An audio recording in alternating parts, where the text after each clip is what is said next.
Hey, what's up? My name's Phil, and this is my channel. Welcome to it. I mean, it's my house, but this is my you get the gist. Today I'm going to be reviewing 3 Doctor Who books.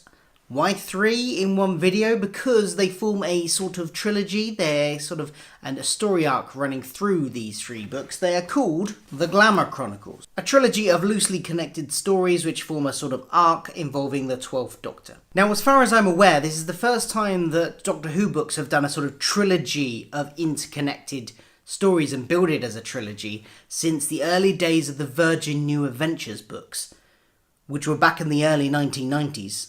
So a long time ago. You had Cat's Cradle and Time Worm. I don't know how to pronounce that. Sorry. So it's been a while since they've done anything like this. And even if you're talking more sort of loosely story arcs, I don't think the new series books have ever done interconnected story arcs that run across multiple books that I can think of. So the last time you had any sort of story arcs in Doctor Who books was really probably the 8th Doctor novels that the BBC were releasing up until 2005. So that concluded with the Glamour Chronicles. So it's been a while since they've attempted anything like this. So first of all, I've got to give them credit for trying this because I'm a big fan of story arcs. I like things that aren't just self-contained all the time. Don't get me wrong. Some self-contained stories are good, but I do really like a story arc. Saying that, in these books, it's a very, very loose story arc. There are no characters other than the Doctor and Clara that are in more than one book. It's all sort of loosely connected by this thing, this object, this mystical sign of object that they don't really know what it is, called the Glamour, and each story has its own different take on the Glamour. So it's, even though it is a trilogy and even though it is interconnected, each story can easily be enjoyed as an independent story, completely separate. It's quite lucky they can be read as individual stories actually, because I did kind of read them in the wrong order. Story arcs in the expanded media world of Doctor Who was clearly something they wanted to try at this point because at roughly the same time they were doing this with the audio exclusives that were being released through BBC Audio as well. You had the Lost stories which ran through and had their own separate story arc in that with new companions and everything. And so clearly that was something they were keen to try, and I commend them for trying it. So, the first book in this trilogy is Royal Blood by Una McCormack. Oh no, something's caught my cover. I've got torn a bit of the artwork off. That's disappointing. Boo, it's not pristine anymore. That makes me sad. In some ways, this one felt like a bit of an old school historical story in many ways. The setting is in a medieval style castle. There's a medieval looking guy on the front there.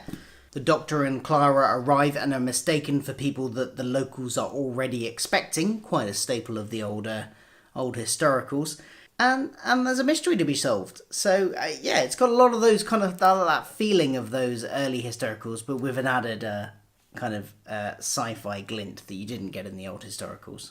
I have to admit, I actually spent the first couple of chapters a bit confused about where it was set, because it's, the cover makes you think that it's probably medieval England, maybe medieval Europe somewhere.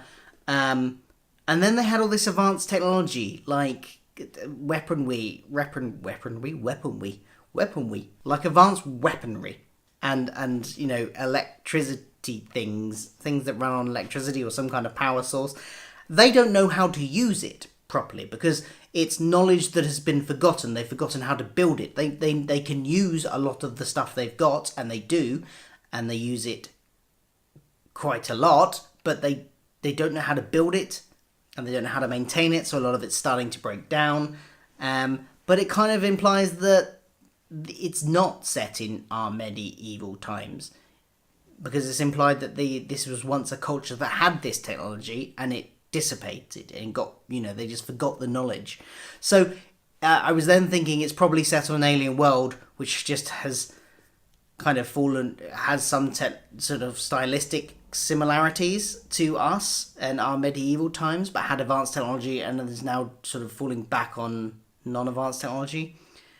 So I think that's what it was, although I was a bit confused for the first couple of chapters on that. So that's a bit of a negative towards this. If they had clearly set up that it was on a different planet from the beginning, that would have been like just a throwaway line would have been fine. I really hope there's not one in here now that I missed. But just like saying, oh yeah, we've landed on the planet, whatever, in the kingdom of whatever, that's fine. But it's clearly meant to be a society that's kind of modelled on our medieval feudal structure. I don't know. I think it's an alien world. That's all that's as far as I've got. I mean, I got over that pretty quickly, and once I did, it was an enjoyable read. It's a fun adventure. The Doctor and Clara get split up in it and kind of have their own little sort of side adventures, their own little missions, which, while admittedly is a well-used, some would say worn trope of Doctor Who, it is well used because it works well. It works well in the TV show, as long as they don't overuse it, because you get to see how the different characters, how the Doctor would react to situations, and how the companion reacts to situations when the Doctor isn't there that might be different to how the Doctor would react, or even how they would react if the Doctor was there. But also in the novel form, it's got the added benefit of the fact that it keeps the pace up, because you can intercut between the two storylines. And you don't feel that one particular story is dragging too long, because you have a chapter on one plot line, and then the next chapter is on the next plot line, or the next half a chapter is on the next plot line, or whatever. And that kind of switching between the two keeps the pace up quite nicely. I like the political machinations of the royal court that was going on. It was very Game of Thrones-esque in many ways, by which I mean political plotting and betrayal, not the sort of gratuitous nude scenes with excessive exposition. Although there was quite a lot of exposition, but no gratuitous nudity. And I like the fact that it had this kind of Game of Thrones feel to it, with the very people coming up, different alliances forming behind the scenes with the people in the royal court, people plotting to betray each other and things. It was that added a really interesting element to it, which made the supporting characters quite interesting to read about, which often supporting characters you kind of are a bit forgettable. The next confusing bit about it, slight spoilers here, but Lancelot arrives with the Knights of the Round Table, which again threw my head into a bit of a whack about where this was set, because why is Lancelot there if it's not on Earth? From what I gather, I think, from what I've kind of put together, is that Lancelot and the Knights of the Round Table must be aliens, and they were on Earth to search for the Holy Grail, aka the Glamour, which is the thing that links all these books, and now they've come to this planet to look for the Holy Grail, aka the Glamour. I think that's what happened. That's what I took from it anyway. I don't know if anybody else has got any theories. But look, it's an enjoyable read. I would recommend it. The only thing that really brings it down, in my opinion, is that ambiguity of where it's set. Maybe that's just me. Maybe I just missed something really obvious. Maybe I read a chapter that explains it all when I was really tired one night and the information just didn't clock. I don't know, but I think I'd give this a 7 out of 10. The next one in the trilogy is The Big Bang Theory. Now, this is not the next one I read. I read them in the wrong order, as I said, because I naively assumed that because this one didn't have Clara in it, that this one must be set, I guess, after she died. But apparently not. I only worked this out when I got to the end of the third book, which I read second, and realised that they'd wrapped up the whole Glamour plot. And I was like, oh, but there's another book.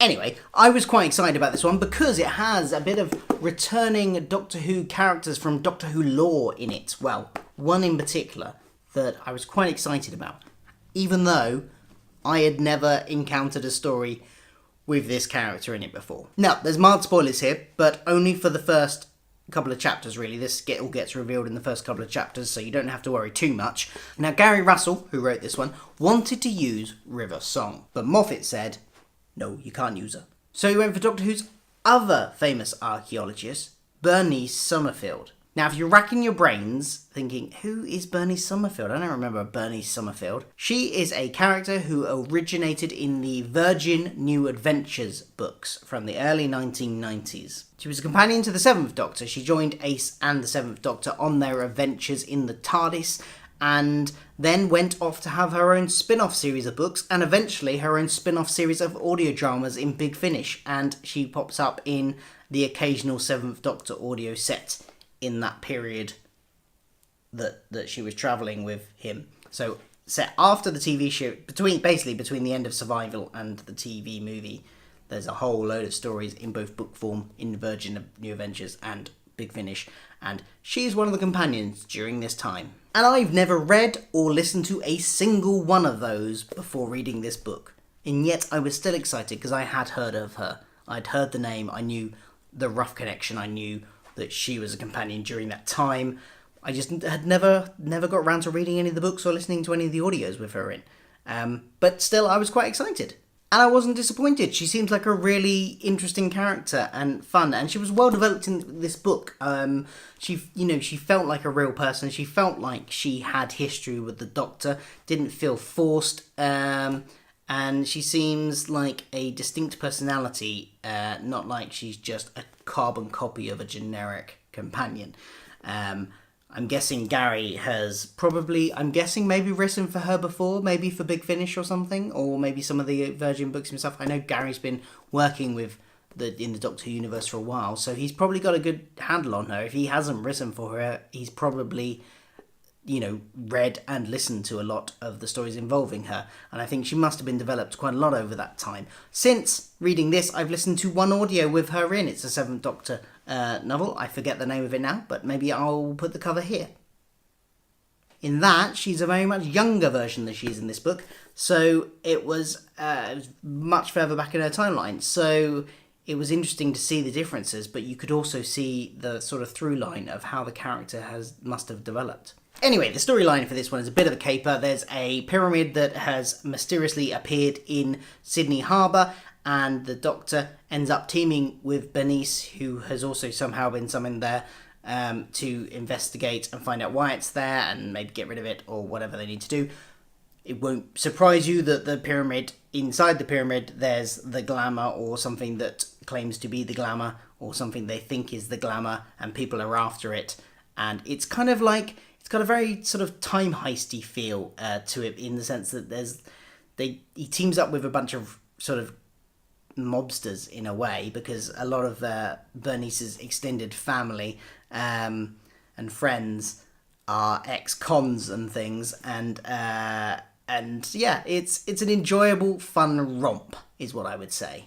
On the negative side of things, because Bernice has quite a large supporting cast of characters herself, including her son and various teammates which are like an extended family to her, it's quite, sometimes gets a bit, hard to keep up with which characters are where, because they split off, do different things, and because there's quite a lot of them, it's hard to keep track a little bit. But it wasn't overall, it didn't spoil it massively, but it's just one of those, if I had to pick a negative, that would be one of them. And the other one would be, having read this last, I had read the actual last book before this one, and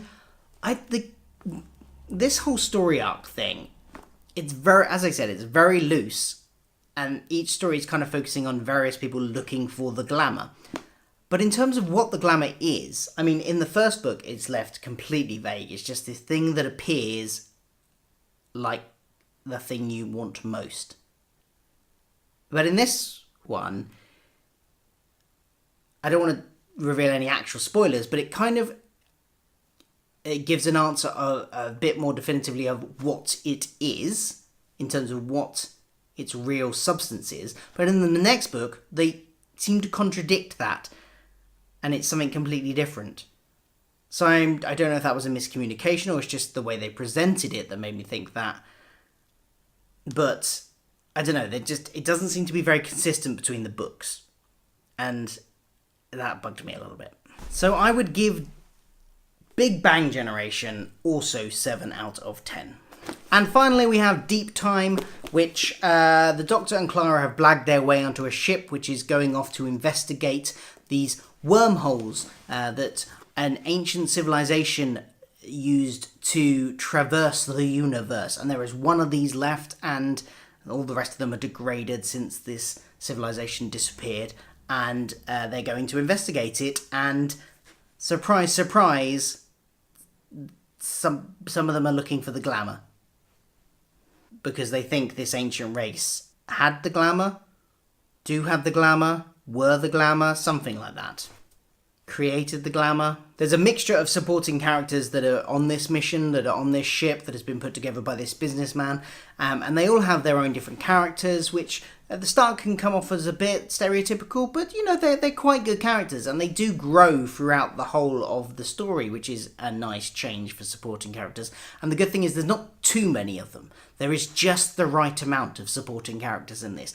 In the last one, there were a bit too many characters, and it was a bit hard to keep track of who was where and what and all that. But in this one, there is the perfect amount of supporting characters that you don't get confused, and they've got enough room to breathe and grow and develop those characters a bit, which they do, which is really nice.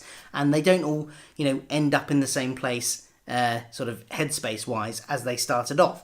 Some of them grow as people, and some of them change their opinions about other people on the ship that they start off hating, and it's a nice development that you get with these supporting characters, which you don't always get in these books. So that was good. As the name implies, Deep Time. Time itself is a plot element in this book, and I really like that. I like plots that use time as a device, as a means to an end, to play with our expectations, to do interesting things. This is not the same type of playing, but for instance, in World Enough and Time, in Series 10 of Doctor Who, the way they had the ship at the end that was so long near the black hole that time moved differently at one side to the other, that kind of thing I really like. And they do something, not the same, but the same type of messing with time, the same way of using time. I'm not explaining this very well, but they use time as a plot device in this, and I really like it when they do that, basically. I don't want to give any spoilers away. It's really hard to explain stuff when you're trying not to give too many spoilers away. I forgot to say who this one was by. This one is by Trevour Baxendale. On the negatives on this one, I'm being nitpicky now, but there's a bit of... I overall like the general characterization of the Doctor in this. He's kind of in his 12th Doctor kind of serious mode.